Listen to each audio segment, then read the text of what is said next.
திருவாரூர் போற வழியில நன்னிலம்ங்கிற கிராமத்தருகே இருக்கக்கூடிய க்ஷேத்திரம் திருக்கண்ணபுரம். ரொம்ப ஆச்சரியமான எம்பெருமான். இதுக்கு பேர் என்ன? கண்ணபுரம் அப்படின்னா கிருஷ்ணர். குலசேகர ஆழ்வார் கேரளத்தை சார்ந்தவர். அவர் என்ன தமிழ் பாடுவார்.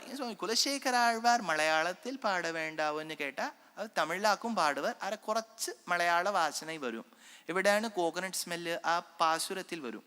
அந்த பாசுரத்துல ஆழ்வார் என்ன பண்ணியிருக்கார்? 500ன்னு எடுத்திருக்கார். பெருமாள் திருமொழி குலசேகர ஆழ்வார் பாடியிருக்கார். முதல் வரி எடுத்தீங்கன்னா 500ன்னு இருக்கும். 500 தானே சொல்லணும். அது என்ன 500? வியாக்கியாத்தா எடுத்தார். மலையாள வாசை இவ்விடத்தே வீசுதிரே. அது எப்படியோ கண்டுபிடிச்சுடலாம் பாருங்க. அந்த இடத்த குலசேகர ஆழ்வார் திருக்கண்டபுரத்துக்கு வந்தார்.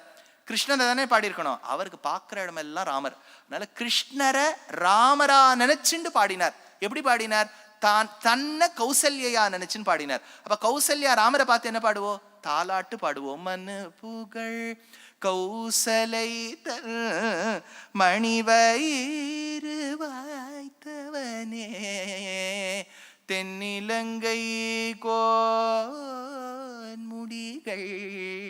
சிந்து வித்தாய் செம்பொன்சேர் கண்ணினன் மாமதில் புடை சூழ் கர்ணபுரத்தின் கருமணியே என்னுடைய இன்னமுதே ராகவனே தாலேலோ.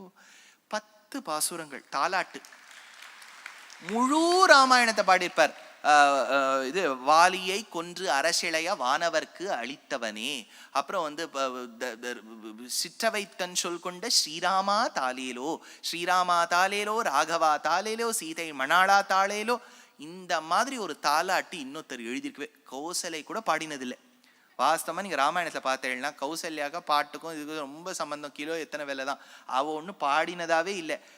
ராமருக்கு தாலாட்டுனா எங்க குலசேகர ஆழ்வார் பாடி கேட்கணும். அந்த பாசுரத்துக்கு நிகர் அதுவே தான். அதனால இந்த இடத்துல பெருமாளுக்கு நீலமேக எம்பெருமாள். இந்த கேள்வியை நேத்து கேட்டேன். உங்களுக்கு ஞாபகம் இருக்கான்னு தெரியல. தஞ்சை மாமணி கோவிலை பத்தி சொல்லும் போது நீலமேக எம்பெருமான் எந்த ஊர்ல இருக்காருன்னு சொல்லும் போது திருமோகூர் காளமேகம்னு ஒரு வார்த்தை வந்தது. நீலமேக எம்பெருமான் இருப்பது திருக்கண்ணபுரம். இந்த உற்சவருக்கு ஷௌரிராஜன்னு பேர். சஹஸ்ரநாமத்துல ஷௌரிஹின்னு ஒரு திருநாமா வரும். அப்போ வியாக்கியானம் பண்ணும்போது பட்டர் எடுக்கிறார். உத்பலாவர்த்தகே திவ்யே விமானம் புஷ்கரேக்ஷணம் ஷௌரிராஜமஹம் வந்தே சதா சர்வாங்க சுந்தரம். பெருமாளுக்கு ஒரு மாலை சாத்தி இருந்தாலாம். அந்த கோவில்ல இருக்கக்கூடிய பட்டர் அவ்வளவு நல்லா அலங்காரம் பண்ணி வைப்பார். அந்த பட்டருக்கு அந்த ஊர்ல இருக்கக்கூடிய ஏதோ ஒரு பெண் மீது காதல். என்ன சார் இது இப்போ லவ் ஸ்டோரி மாதிரி ஆயிடுத்து. சரித்திரங்கள்ல நம்ம மனுஷால் வந்துட்டாலே ஏதாவது குழப்பம் வந்துருவாங்க. அதில் இந்த ராஜா அந்த பட்டருக்கு ஏதோ ஊர் பொண்ணு மேலே ஒரு காதல். அந்த பொண்ணுக்கும் அதுவும் திரும்பி எனக்கும் உங்களை ரொம்ப பிடிச்சிருக்குன்னு சொல்லிடுத்தோ. ஒரு நாள் அது கேட்டது, பெருமாளுடைய மாலையை நான் சாத்திக்கணும். அப்பெல்லாம் ரொம்ப கூட்டமெல்லாம் வராது. பெருமாளுக்கு இருந்ததே ஒரு மாலை. அந்த மாலையை என்ன சுருட்டி பந்தா எடுத்துன்னு போய் அந்த பொண்ணுகிட்ட கொடுத்துட்டார். அந்த பொண்ணு போட்டுண்டது கண்ணாடியில் இப்படி ஆஹா ஓஹோலாம் பார்த்துது. அந்த சமயமா பார்த்து ஒரு மெசேஜ் வந்துடுத்து, ராஜா வந்துட்டு இருக்கார். இப்போ ராஜா வந்தார்னா மாலை கொடுக்கணுமே. அது என்ன பண்ணிவிடுத்து, சரி நீங்க கவலைப்படாதீங்க இதே மாலையை கொடுத்துருங்கன்னு சொல்லிட்டு கொடுத்துடுத்து. இந்த பட்டர் சுவாமி ரொம்ப நல்லவரா போய் அந்த பெருமாள் எதிர்க்க வச்சுட்டு அந்த மாலையை தூக்கி ராஜா கிட்ட கொடுத்தார். ராஜா இப்படி எடுத்து பார்த்தா நம்ம அது சாத்துந்து மாதிரி ஒரு பெரிய முடி வருது. இவ்வளோ பெரிய முடி, இது யாருதுன்னு கேட்டால் இப்போ அந்த பட்டருக்கு என்ன பண்ணுறதுன்னு தெரியல. ரொம்ப ஸ்ரத்தையானவர் தான். ஆனால் அப்போ அந்த ராஜா கிட்ட எப்படி சமாளிக்கிறது தெரியல. பெருமாளுடைய கூந்தல்னுட்டார். பெருமாளுக்கு எங்கேருந்து நான் கூந்தல், இதெல்லாம் எங்கேருந்து இருக்கு, இவ்வளோ நீளமாக வேற இருக்கு, அதில் கொஞ்சம் ரெட் ஸ்ட்ரீக் போட்டா மாதிரி வேற இருக்கு, இது என்ன இந்த மாதிரி கூந்தல் இல்லாம பெருமாள் வச்சுட்டு இருப்பார் எங்கேன்னு போய் பார்த்தா அப்போ அந்த உற்சவர்ல கூந்தல் இருந்ததாக சரித்திரம். இழுத்து பார்த்தாராம், பெருமாளுக்கு வலிச்சுதான். ஷௌரி கொண்டையை தன் அடியவருக்கு சாற்றியபடியால் ஷௌரி ராஜன் அப்படிங்கிற பேரோட பெருமாள் காட்சி கொடுக்கிறார். இன்னொன்னு, விபீஷணனுக்காக பெருமாள் பிரத்யட்சமானார் ராமாவதாரத்துல. ராமர் ரங்கநாதரை தூக்கி கொடுத்தார். ரங்கநாதர் எப்படி இருப்பார்? சயன கோலத்துல இருக்கார். இந்த ரங்கநாதரை ஸ்ரீரங்கத்துல எழுந்தருளை பண்ணிட்டு விபீஷன் அழுதுண்டே போறார் லங்கைக்கு.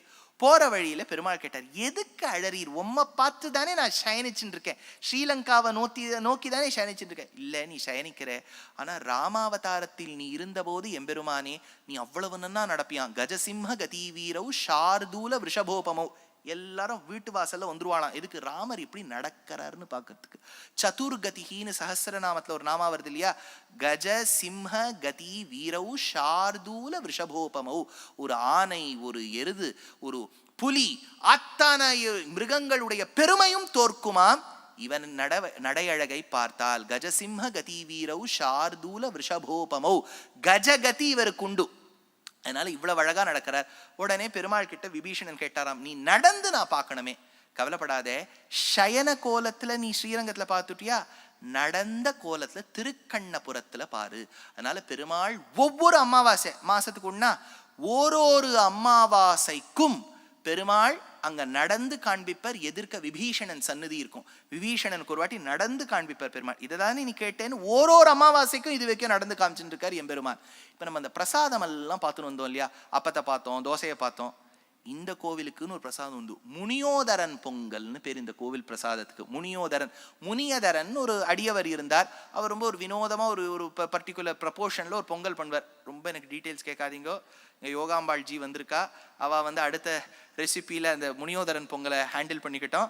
நமக்கு அந்த ரெசிபி தெரியாது, ரொம்ப ஆச்சரியமான ஒரு பிரசாதம்னு தெரியும். நானும் அடியனும் சாப்பிட்டது கிடையாது. என்னன்னா அந்த முனியோதரன் அது எப்படி சில சன்னதிகள்ல எல்லாம் அந்த பிரசாதம் எப்படி வருது எப்படி காலியாருதுன்னே தெரியாது. அந்த கோவில் இது.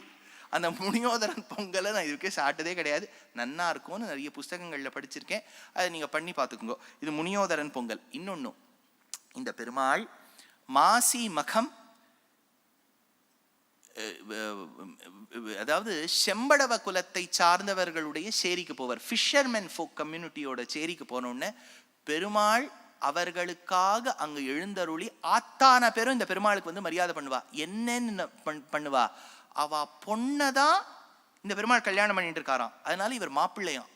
அதனால இந்த பெருமாளுக்கு மாப்பிள்ளை பெருமாள் அத்தனை மரியாதையும் அந்த செம்படவ குலத்துல இருக்கக்கூடிய அத்தனை பேரும் பண்ணுவா. பெருமாள் அங்க நன்னா இருந்து மெதுவா வருவார். அது எப்படி சுவாமி இவா பொண்ணு, நல்லா ஞாபகம் வச்சுக்கோ. மகாலட்சுமி எங்கேன்னு வந்தா சமுத்திரம், செம்படவல குலத்துல இருக்கக்கூடிய மீன் எங்கேன்னு வருது சமுத்திரம். அதனால சமுத்திரத்துலேன்னு மீன் வருது, அதை நாங்க வித்துடுறோம். சமுத்திரத்துலேன்னு வந்த மகாலட்சுமி உங்ககிட்ட கொடுத்துட்டோம், அதனால நீங்க எங்களுக்கு மாப்பிள்ளை. அப்ப அவர் என்ன சாப்பிடுவார் அது எனக்கு தெரியாது. அதனால இதோட அவர் மாப்பிள்ளை. அப்புறம் அவர் ஏதாவது சாப்பிட்டார் சாப்பிடலன்னு சொன்னா அது ஒரு பெரிய சர்ச்சையா போயிடுறது. அதனால அவர் என்ன சாப்பிட்டாருன்னு அவரையே போய் வைகுண்டத்துல போனா கேட்டுக்கோங்க, சுவாமி நீங்க என்ன சாப்பிட்டேன்னு போய் கேட்டுங்க. ஏன்னா வைகுண்டத்துக்கு போனா திரும்பி வர முடியாது. அதுதான், நீங்க அங்க போய் கேட்டா ஆன்சர் அங்கேயே தங்கிடும். அதனால உத்பலாவர்த்தகே திவ்யே விமானம் புஷ்கரேக்ஷணம், உபரிச்சரவசூங்கிற ராஜா மேல் பக்கமா போகும்போது அவருக்கு ஏதோ ஒரு நெல் கதிர்லாம் இருக்கா மாதிரி இருந்துதான், பிடுங்கினாராம். கடைசியில பார்த்தா அது பிடுங்கினது நெல் அல்ல, அந்த ஊர்ல தவம் செய்து கொண்டிருந்த ரிஷிமார்கள் சாப்பிடாம இழைச்சிருக்கா. அப்படிலாம் நம்ம நினைச்சே பார்க்க முடியாது பாருங்க. சாப்பிடாம இழைச்சி குச்சியா இருக்கலாம். அந்த குச்சியா இருக்கக்கூடிய ரிஷிகளை நெல் கதிர் அந்த ராஜா பிடுங்கி விட்டாரா. உத்பலாவர்த்தகே திவ்யே.